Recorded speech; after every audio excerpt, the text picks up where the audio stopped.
Hello and welcome to another video. Today I want to talk to you about Arduino Uno or Arduino UNO. This is what the board looks like. This is a schematic. It gives you a layout of the pins. I'll put the link to this schematic in the description of the video so you can have a look at this schematic. It serves well to remember and always refer back to the schematic to understand where is which pin. Right? So we've got these analog pins right here, A0, A1 all the way to A5, and then we've got some digital pins, D0, D1 all the way to D13. So digital input output pins are here, analog pins are here. We've got some ground pins, and then there's voltage input and output pins, right? So there are a bunch of pins here on this board. We've got the ATmega microcontroller resting here as well.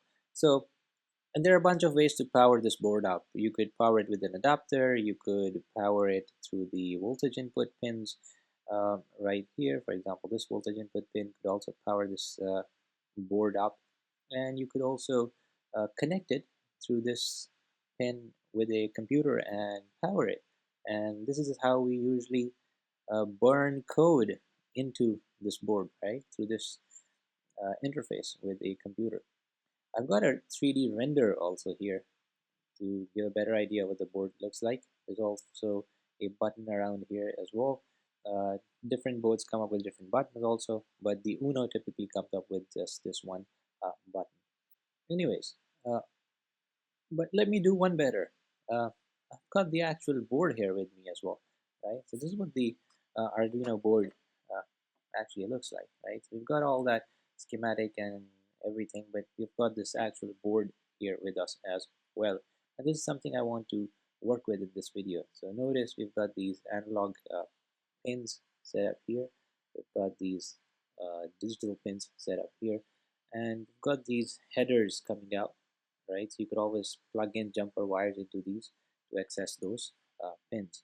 Well, what I really want to do now is actually get my hands dirty with this, right? So with this board, you would also find a cable that should look like this, right? So one end here is what we use to connect with the Arduino board, right? So it snaps right into it, and the other USB end goes into the computer. Notice when I connect it, one moment, I'll go ahead and make this connection right here.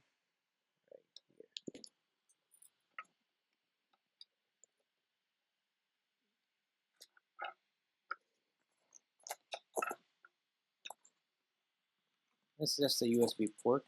I'm just uh, cramped up on the space. Anyways, uh, so I've got this set up. I think I want to bring it into focus. Maybe seems to be a bit blurry.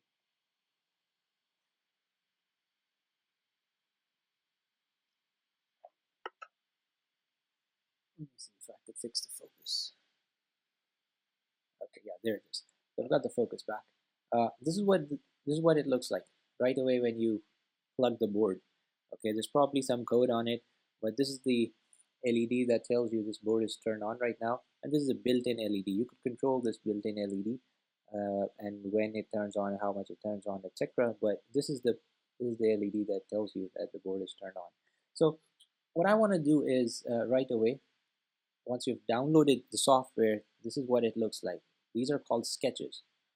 Even if you're on a Windows, you could go to the options, or you could go to these files and you could create a new sketch, so to speak, right? So this is what a default sketch looks like. It's empty. There's a structure to it. We'll get to it. But notice the structure here is only talking about these two functions. So there's a void setup function, and then there's a loop function, right? So we've got these two functions as a default structure, which really means is that you put up your setup code in here. This is just to specify a comment, right? So you see these two slashes, backslashes. This tells you that this is a comment, it's not an actual code. So you basically have your um, definitions or any setup related code put up here in void in the setup function, and things that you would run repeatedly would come up here in the loop uh, function.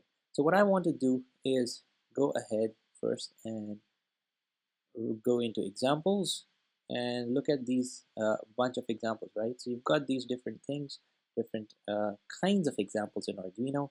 I want to go into basics and I want to go into look at the Blink example code. So you've got a lot of these example codes. I encourage you to check these out, but more interestingly, I want to jump right into the code, right? So this is the code part. There's a lot of things up there. It would be nice for you to read through them, but here, see, notice in setup, you've got a pin mode function, which is basically setting up the built-in LED as an output mode of the pin. Right? So and this is something you could refer to in order to control this LED on the board, right here. So, um, so that's how you define it in the setup. But in the loop, notice what happens. You digitally write. So you use a digital write function here. You use that command to access the built-in LED, and you set its voltage level to high. So this is what's going to turn it on. You introduce a delay. Let me reduce this delay to 100 milliseconds. So this is in milliseconds. If you set it to 1000, that's 1 second. So I'm going to reduce it to 100, and then you digital write the built-in LED to a low voltage level, meaning you turn it off. And I'm also going to set it off for 100 milliseconds, right? So it basically turns it on for 100 milliseconds, then the voltage level is going to be off for 100 milliseconds, and then notice this is in the loop, so it's going to repeat. So again, the built-in LED is going to turn on for 100 milliseconds, turn off for 100 milliseconds, then again turn on, off. So it keeps on repeating forever, right? We use this button to verify. This compiles our sketch, ensures there are no formatting related or programming errors in the code. And once this is all set up, what we do is we use this button to upload this code into our board. Normally this doesn't take a lot of time, but I think I've had a software update also, so it's probably taking time for the first instance. Anyways, we've got this compiling done. It says here done compiling, and then we go ahead and upload this on the board. Notice what happens when I burn this code, when I upload this code onto the board. I want you to keep a close eye on what happens here, right? So it's uploading. Oh, I'm seeing an error. Oh, and this is something you might also see, right? Error uploaded while there's an error somewhere. Can't open device. Okay, and this is, by the way, one way to read errors also. Right, so this is a good example. Just so happened by chance. Anyways, we've got this error, which means we gotta see where we are in terms of tools, etc.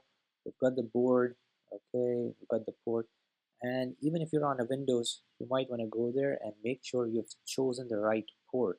So this is a port for communication with the Arduino. If you've not chosen the port, you wouldn't be able to open the device, so to speak, in order to write in it. Okay, so we want to choose Arduino, and then we go ahead and burn or upload this code on the board. So now we've chosen the port. Now it can communicate and talk to the board, and it should be able to upload this code on the board. Here it says done uploading, but what I want you to notice is that for 100 milliseconds this gets turned off and gets turned on. Obviously I've got a camera turn here which is actually looking into this as a video. It's a live camera, and so you might not see it for 100 milliseconds as nicely as I would want. There's a slight delay also as I pick it up. But yeah, I think it's quite evident. It's on for 100 milliseconds, it gets turned off for 100 milliseconds, and then this code repeats forever. Now, what would happen? And you can mess around with this code while this has power.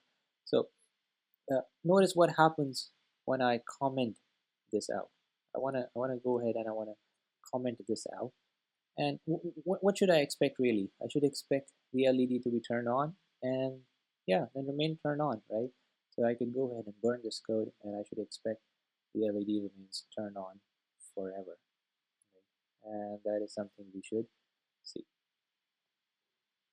Yeah, this is something we see. And there's a slight delay in how this shows up, but the LED is now turned on forever, right? So basically, you could control LED. The built-in LED is just one example. You could define any digital pin and control all of these digital pins on Arduino, connect different sensors on these pins, and be able to basically control the flow of your program, of your logic, and make interesting projects with it. Let me know in the comments which sensor do you want me to integrate with an Arduino in the next video. I'll see you in the next one.